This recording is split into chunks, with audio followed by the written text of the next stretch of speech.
मेरे नबी को देखो, खड़े दरवाजे पे। कौन? बेटी अभी तूने कहा ना काश मेरा बाप होता, चल मुझे वही समझ, दरवाजा खोल दे। उसने कहा मेरा बाप इतना अच्छा तो नहीं जो आ जाता। कहा फिर तूने ये भी तो कहा था ना काश मेरा भाई होता।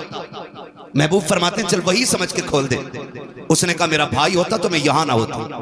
आका फरमाते तीसरी बार तूने ये भी तो कहा था ना काश कोई मेरा हमदर्द होता। फरमाते फिर मुझे हमदर्द समझ के दरवाजा खोल। बच्ची कहने लगी फिर आ जाइए अंदर। मेरे हुजूर तशरीफ लाए, चेहरा देखा देखती रह गई, लेकिन फिर देख के कहती आप कौन? हुजूर फरमाते ये न पूछ मैं कौन, ये बता बेटी तूने आवाज क्यों दी थी, रोई क्यों? बच्ची कहती है क्या बताऊं, 7 साल हो गए इस मकान के अंदर। मैं 8 साल की थी या 9 साल की थी, उस वक्त मेरा बाप मुझे बाजार में बेच के गया था और ये मुझे खरीद के लाया था। कहती है वो अच्छी आदत वाले आज तक मुझ पे सितम रहा है। मैं इतनी थक चुकी हूं कि अब मुझसे काम नहीं होता। ये देख मेरी उम्र 15-16 साल है, तुझे नहीं लगता मुझ पे बुढ़ापा आने वाला है? इतनी कमजोर हो गई हूं।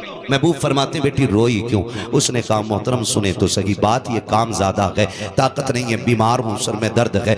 आज जब मुझ पे सितम हुआ मुझे याद आया मेरा बाप 7 साल पहले बेच के गया था बाजार में। काश मेरे बाप ने मुझे बेचा ना होता, और अगर बेचा था तो आज देख लेता, मेरी हालत देखता तो यहां रहने न देता। जब उसने अपना हाल दिल बताया है, नबुव्वत वाली आंखों से आंसू बरसने लग जाते हैं। खुदा की कसम 2 मिनट अखबार पढ़ के हम थोड़ी देर टेंशन करके नजरअंदाज कर देते हैं। मेरे नबी का किरदार देखो, जब बच्ची ने रोना शुरू किया है, आका करीम सल्लल्लाहु तआला अलैहि वसल्लम फरमाते बेटी मालिक कौन है? कहा एक यहूदी मेरा मालिक है। कहा कहां रहता है? कहा आप क्या करोगे पूछ के? मेरे नबी फरमाते हैं बेटी मैं तुझे आजाद कराने आया हूं। इतना सुना बच्ची कहती है यहाँ कौन किसके दर्द बांटता है, कौन किसके दुख बांटा करता है? मेरे नबी ने कहा था बेटी मैं आया हूं। सहाबा से कहते हैं सामान इकट्ठा किया जाए। सारे सामान की गठरी बांधी गई। कान खोल के सुनना प्यारे, अंदाज़े बयां मेरा बहुत शौक लगी है, शायद के उतर जाए तेरे दिल में मेरी बात। जब सारी गठरी बांधी है, आका करीम ने बेटी का हाथ पकड़ा है, लेकर के चले गए। सहाबी गठरी लेके जा रहे हैं। आका कहते हैं ये गठरी किसकी है? आका इस बच्ची का सामान है।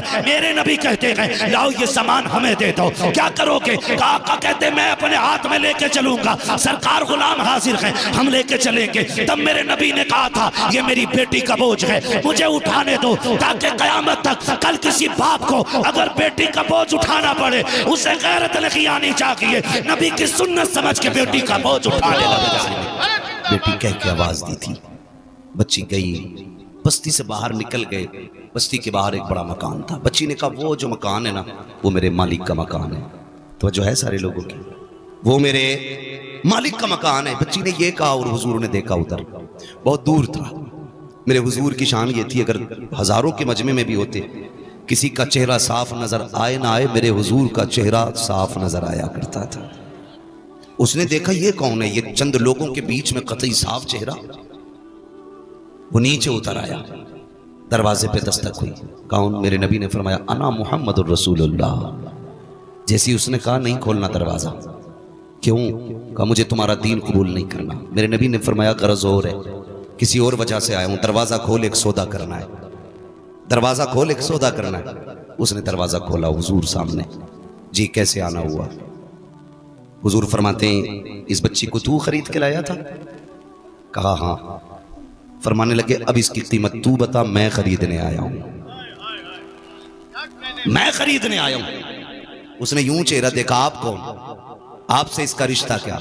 हुजूर ने फरमाया पूरी कायनात से मेरा रिश्ता बड़ा गहरा है, तू बता इसकी कीमत क्या है? उसने कहा आपको कोई रिश्ते में लगती है? आका फरमाते हैं इसकी कीमत बता। जब इतनी बात कही ना, कहने लगा ठहरो। चेहरा देखा, बाहर आया। उसने कहा मेहरबानी करें जरा थोड़ा सा दामन उठाएं। हुजूर ने दामन उठाया। उसने एक पुरानी किताब ले रखी थी, वर्क पलटा, सीना देखा, वर्क पलटा, दामन छोड़ दे, का जरा घूम जाइए। चारों तरफ से हुजूर को देखा, निशानियां मिलाई। उसके बाद कहने लगे आपका नाम? मेरे नबी ने फरमाया मोहम्मद इब्न अब्दुल्लाह। कहा कि खानदान कुरैश से हैं? कहा जी। अम्मी का नाम? आमीना है। सारी बातें सुनने के बाद उसने कहा ठहरिए। अंदर गया, सारे रिश्तेदारों से बोला सुनो आज वो आ गया था, आज वो आ गया है जिसका जमाने को सदियों से इंतजार है।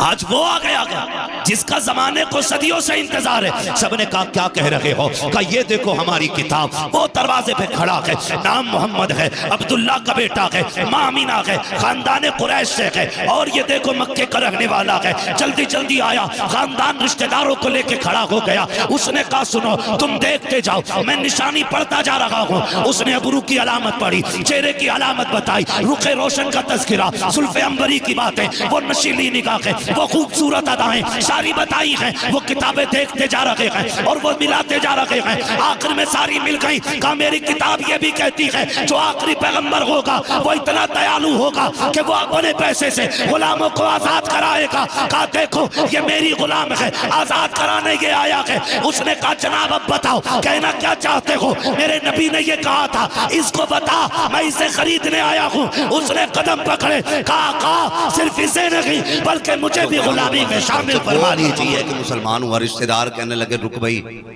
सारे मामले में बराबर थे तो यहाँ पीछे नहीं रहना है। अगर तूने हुजूर का दामन थामा है तो फिर हमें भी हुजूर का दामन थामना है, हमें भी हुजूर का दामन थामना। मैं आपसे सिर्फ इतना कहूं, बेटियों को बचाने का काम मेरे नबी ने किया। बोलो किया कि नहीं? जोर से बोलो। मैं किसी के पीर की तरफदारी में नहीं, मदीने वाले की तरफदारी में बात कर रहा हूं। किसी को कड़वा लगे या मीठा लगे, मैं आईना हूं दिखाऊंगा दाग चेहरे के, जिसे खराब लगे सामने से हट जाए। मसला ही कोई नहीं, सीधी बात। बहुत गौर से बात सुनिएगा भाई। बेटी बचाने का काम किया मेरे ने, आज हम बचा रहे बेटी। खुद सोचे, एक बाप बेटी को पालने में बूढ़ा नहीं होता है, बेटी को जवान करने में बाप बूढ़ा नहीं होता है, बेटी को रुखसत करने में बाप बूढ़ा हो जा रहा है। क्या ये हालात नहीं? दूल्हा मरा जा रहा, कह रहा भैंस वाली जंजीर चाहिए। अल्लाह ने अच्छा खासा इंसान बनाया था, गले में चैन पहनेगा। सास भी ना पहले लाती है मेरे दामाद के लिए, और दामाद है तेरा बकरा नहीं। मर्द को सोना पहनना हराम तो हराम, चाहे तेरा बेटा हो या मेरा बेटा हो। और कह रही सोने की अंगूठी पूरी 1.5 तोले की चाहिए। याद रख, जो दुनिया में सोना मर्द पहनेगा ना, अल्लाह उसे आखिरत में जहन्नम की आग का जेवर पहनाएगा। देख लेना, खड़ा होकर कह रहा पहनाओ, बदलो रवैये अपने। अंगूठी शिकल खाक की नहीं, सोना पहनने चले। ओ भाई ये क्यों?